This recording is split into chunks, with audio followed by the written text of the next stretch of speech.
جیسے کہ آپ جانتے ہیں کہ حالیہ 2-3 دنوں میں جو اعلانات وفاق کی طرف سے ہوئے ہیں، ہم سمجھتے ہیں کہ یہ انتہائی عجلت میں یہ اعلانات کیے گئے ہیں۔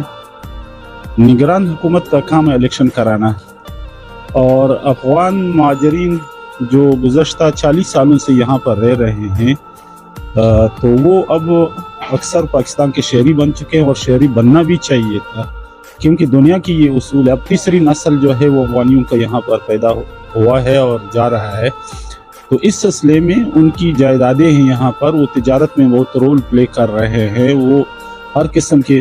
اب بدامنی میں اگر کچھ لوگوں کو انہوں نے پکڑا ہے اور افغانی شہریت جو ہے وہ ظاہر کر رہے ہیں، تو اس سلسلے میں تو جو پاکستانی کر رہے ہیں پھر ان کو بھی آپ ملک بدر کریں گے یا کیا؟ تو میں سمجھتا ہوں کہ یہ افغانیوں کے ساتھ ظلم ہے، یہ نہ اسلام کا اصول ہے نہ ہمارے قبائلی روایات ہیں، بلکہ یہاں پر ماجر تو بغیر افغانیوں کے اور ملکوں سے بھی آئے ہوئے ہیں جو اردو سپیکنگ ہیں، جن کے ہزارہ سپیکنگ ہے، فارسی ہے، اسی طریقے سے بنگلہ دیش کے لوگ یہاں پر آئے ہوئے ہیں۔ تو پھر اگر نکاح نہ ہو پھر تمام کے لیے ایک پالیسی ہونی چاہیے، اور میں سمجھتا ہوں کہ وہ نگران حکومت جو ہے یہ کام نہیں کر سکتا ہے۔ نگران حکومت انتخابات کرائیں، جو منتخب حکومت آ جائیں وہ اس پہ سنجیدگی سے غور کریں۔ اس فیصلے کے خلاف آپ نے اعلان کیا؟ ہم نے اعلان کیا ہے کہ 12 اکتوبر کو ہم صبح بھر میں جو ہے وہ ہم احتجاجی مظاہرے کریں گے اور ہم اس فیصلے کی شدید مذمت کریں گے۔ اگر اس کے باوجود بھی یہ عمل جاری رہا تو جمعیت علماء اسلام نظریاتی کا اگلا لائحہ عمل کیا ہوگا؟ تو ہم اس پہ بیٹھ کر کے اگلے لائحہ عمل کے انشاءاللہ پھر اعلان کریں گے بعد۔ جمعیت علماء اسلام نظریاتی کو وقتاً فوقتاً یہاں پہ دھماکوں کا نشانہ بنایا گیا ہے، تو یہ جو آپ نے مظاہرے کا اعلان کیا ہے، یہ آپ نہیں سمجھتے کہ آپ کو تھریٹ بھی ہے، اس کے باوجود آپ نکلیں گے، عوامی رابطہ مول کریں گے؟ یہ ہمارا فرض ہے۔ ہم پہ 4 حملے ہوئے، ہمارے 25 ساتھی تقریباً شہید ہوئے اور 50-60 کے لگ بھگ زخمی ہیں۔ اب بھی کراچی اور دوسرے صوبوں میں علاج ہو رہا ہے، کوئی پیر سے محروم ہے، کوئی آنکھ سے محروم ہے، لیکن اس کا مطلب یہ نہیں ہے وہ ہمیں دبانے کے لیے جو کچھ کر رہے ہیں، انشاءاللہ ہم اس ملک کے خاطر، اسلام کی خاطر اپنی جان دینے کے لیے بھی تیار ہیں۔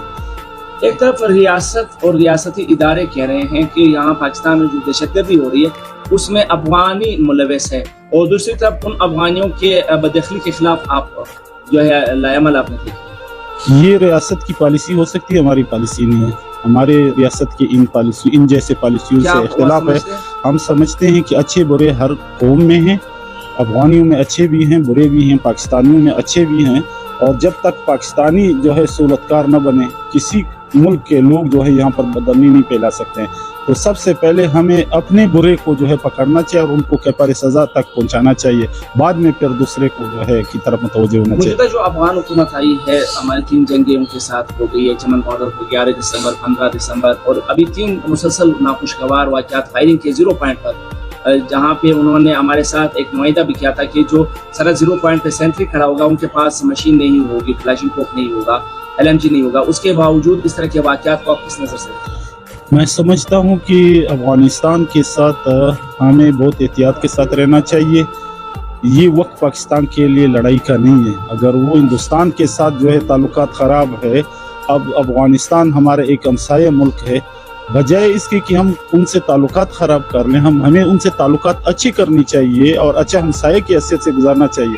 اگر یہاں پر افغانی جو ہے وہ دھماکوں میں ملوث ہے تو پھر افغانستان کا بھی یہ دعویٰ ہے کہ یہاں پر لوگ پاکستانی شناخت کارڈ لے کر کے داعش کے لیے کام کر رہے ہیں، ہمارے ملک میں بدامنی پھیلا رہے ہیں۔ تو یہ مسائل جو ہے وہ جھگڑوں سے حل نہیں ہوتا ہے، بلکہ گفت و شنید سے، مذاکرات سے یہ مسائل حل ہو سکتے ہیں۔ کیا آپ اپنے آپ کو پیش کریں گے کہ جو تناؤ پاکستان اور افغانستان کے درمیان ہے اس کو کم کرنے کے لیے اپنا کردار ادا کر سکتے ہیں؟ ہم بالکل کردار ادا بھی کر سکتے ہیں اور کرنے کے لیے تیار بھی ہیں، بلکہ میں ابھی حالیہ جو کابل میں گیا تھا، میں پاکستان سفارت خانے گیا تھا، وہاں پر جو ذمہ داران ہیں ان سے ہم نے کہا تھا، بلکہ انہوں نے ہمارا شکریہ ادا کیا ہے۔ ہم نے یہ ساری باتیں وہاں پر افغانستان کے وزیر اعظم، وزیر خارجہ، وزارت دفاع، وزارت داخلہ تک پہنچائیں۔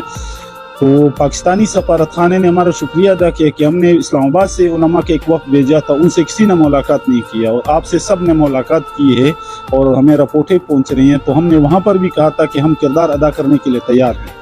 تو آج بھی ہم چاہتے ہیں کہ جمعیت علماء اسلام نظریاتی ایک ثالث کا کردار دونوں ممالک کے درمیان ادا کرنے کی صلاحیت بھی رکھتی ہے، اور افغانستان کے طالبان وہ پاکستان میں سب سے زیادہ اہمیت ہمیں دیتے ہیں اور ہماری بات سنتا ہے، تو ہم اس رسالت کے لیے تیار ہیں۔